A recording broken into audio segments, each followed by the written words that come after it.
Hey guys, welcome back to my channel. If you're new here, my name is Kate Santana. I am a wife and a mom of now 17-month-old Olivia Joy.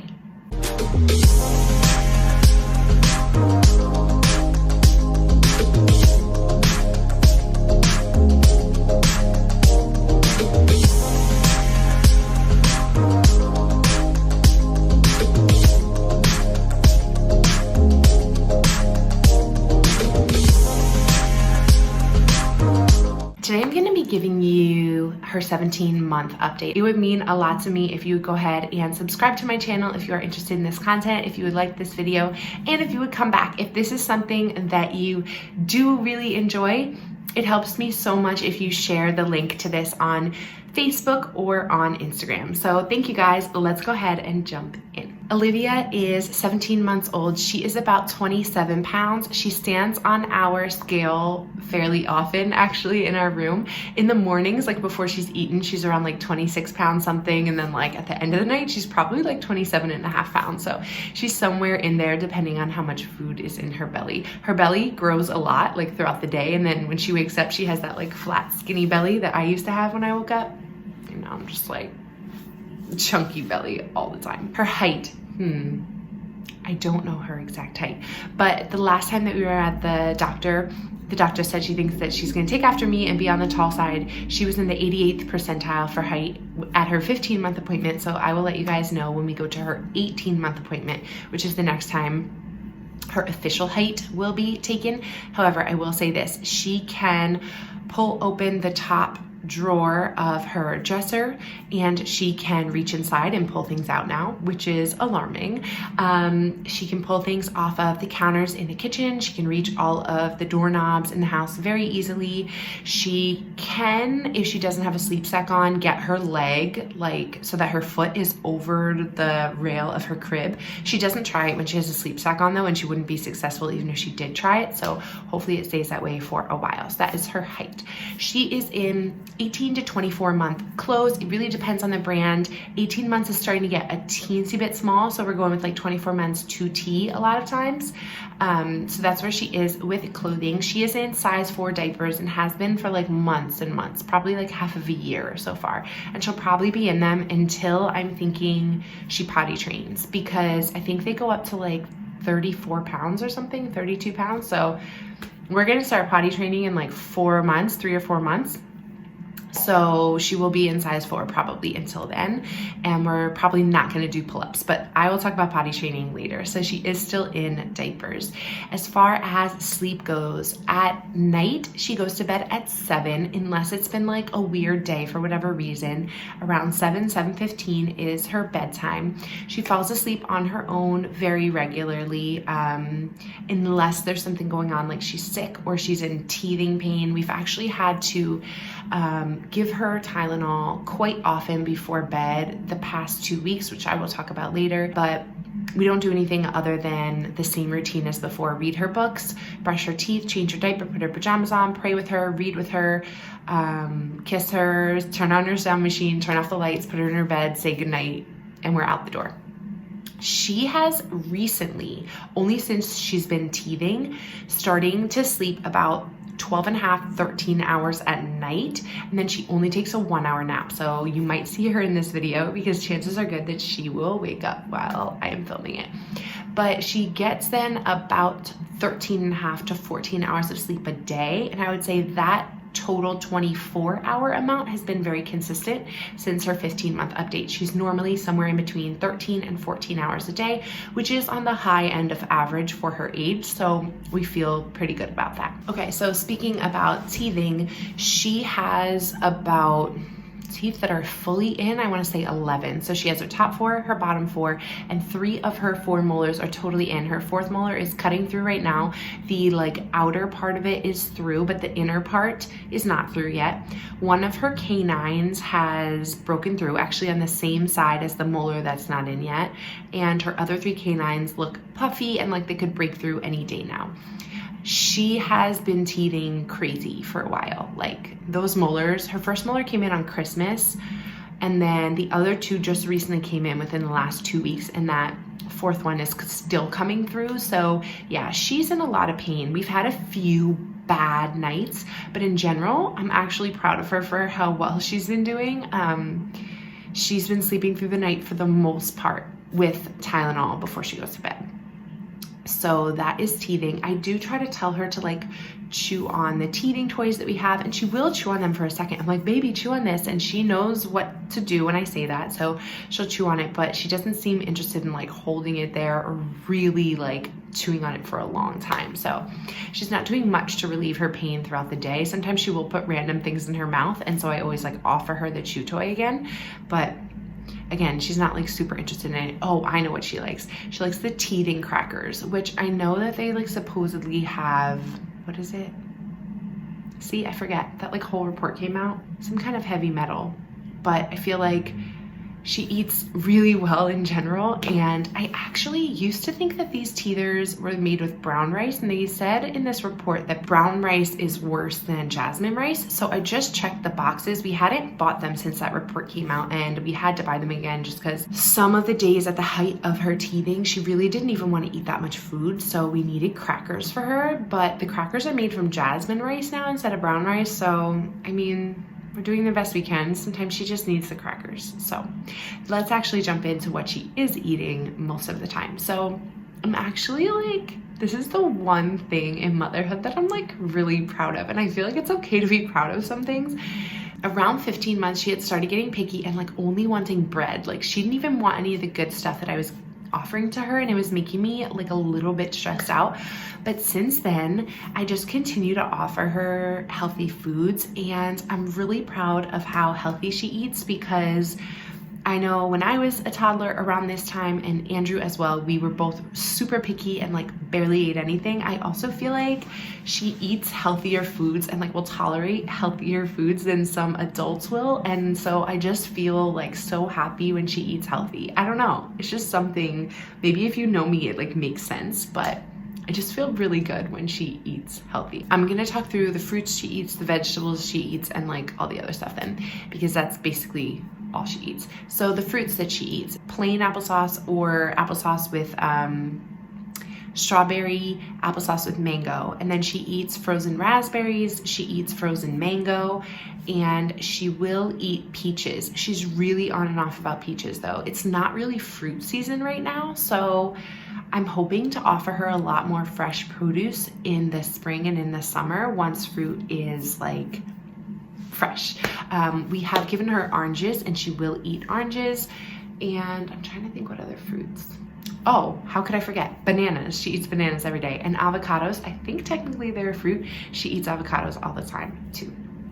So as far as vegetable goes, she normally eats rainbow cauliflower, rainbow carrots, broccoli, zucchini. Then she eats fermented like ginger carrots, which is made of carrots, cabbage, onion, and ginger. And then she will, like today she ate kimchi. She's starting to eat it even though it's spicy, which is obviously also like cabbage, onion, and carrots.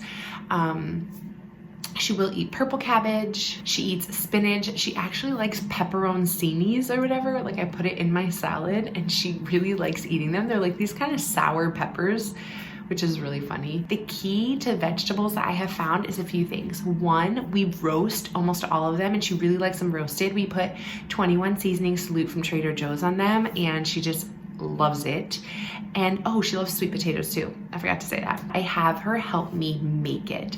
So she stands in her kitchen helper, and she helps me to make the roasted veggies, and I tell her like we're gonna cook it and then we're gonna eat it, and that has helped so much. The other thing that has helped is showing her pictures of fruit and vegetables in books that she has. It helps so much. So those are the things I would possibly try if you do have a picky eater.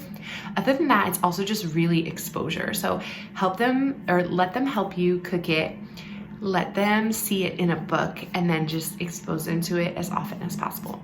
Other than fruits and veggies, she now likes quinoa, she likes rice, she likes Indian food, which has beans in it, and sometimes potatoes and peas and other things in the Indian food. She likes these little like spinach littles, they're called. We get them from Whole Foods and we kind of like roast them in the oven, and then she eats them. Think of like a tater tot, but it's like potatoes and spinach. She likes soup. She likes especially the corn and the beans if I put it in soup. She likes scrambled eggs, and that's mostly it. Greek yogurt as well, and cheese when we offer it to her, which we don't very often.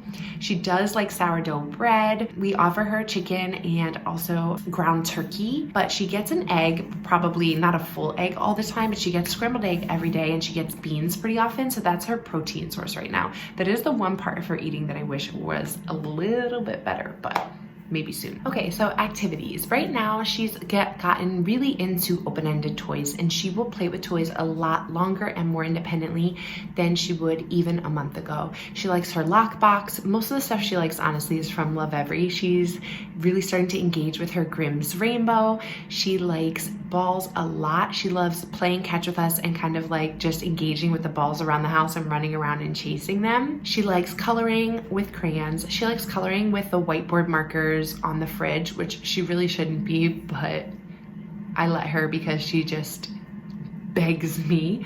I'm actually planning to do sort of like a toy swap or a toy rotation, because there's a lot of toys that are out right now in her playroom that I think some of them can go away, and I might need to bring some old ones back up from the basement because I just think she's seen a lot of them so many times now. She does her puzzle, she does like shape sorting, she still does that, but she's been doing it and it's been up here for so long. I think she could really use something different, and we'll put it away and then bring it back out again in a month or so. More than playing with toys though, she just really likes helping us with practical life. She loves bringing the groceries from the door into the kitchen, like loves it. She loves helping with the laundry. She loves the kitchen helper, like she loves it.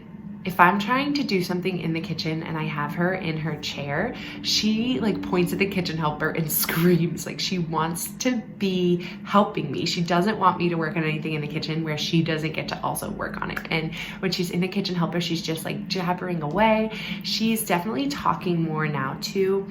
So I guess I'll transition quick to what she's talking about and then see if I can think of any other activities. So at her 15-month update, I think she was saying like 7 words. So now she says a lot more. I might not even get all of them. She still obviously says mama, dada, ball. She says boo, and she uses it appropriately. Like when she sees us, first of all, if we're playing peekaboo, we use it.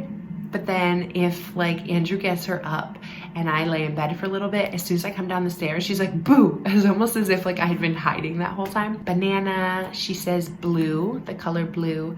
She says bop, she says nona, she says pop pop. She makes a lot of animal noises. So elephant, dog, fish, monkey, I don't know, there's more, but she makes animal noises as well. And then, has she learned any new signs? Oh, we taught her again, and she just says it all the time. It's crazy. She wants to do everything again. The only problem is sometimes she's saying again, and I don't know what she wants to do again. And she's also tried to use it on play dates, which is like endearing, but also I feel so bad for her because she gets frustrated. Like she tries to tell another little kid that she wants to do something with them again, not understanding that like not everyone knows sign language. It would be so interesting if she played with another kid who also knew the sign again and she told them again, and if they got it, my mind would just like blow. That would be amazing. As far as like teaching her things, honestly, I don't even know everything that she knows because I'm not intentionally like trying to drill her to teach her things. The one day I did start asking her about colors and she knew all of them, and I was just like, I guess you've picked up on like all the books that we've been reading. I don't know when you learned colors. Today, actually, we were listening to a song just like in the background, and it was saying something about a triangle, and she like stopped what she was doing, looked up and ran over and like pulled a triangle toy out of her shape sorter. And I was like, I had no idea that you even knew what a triangle was. So she is just soaking everything up like a sponge, like all babies do, and like babies are supposed to. You don't have to intentionally teach them things. Like they learn through books that they're reading and just through conversations, and everything that you say, they are soaking it up. So it's super important to just be aware of that. You don't need to like drill your kid on a bunch of different things for them to learn it at this age. They're just learning just by being. So we don't do like lessons or anything like that right now. I'm sure eventually one day we will, but there's no reason for me to be like, all right, we're gonna spend the next 15 minutes and practice our colors. We just kind of hang out and she soaks things up as we do. Okay, so I'm gonna show you a clip of her room.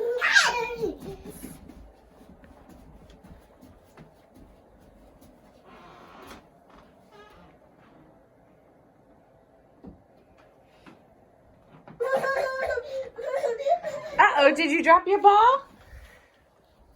There you go.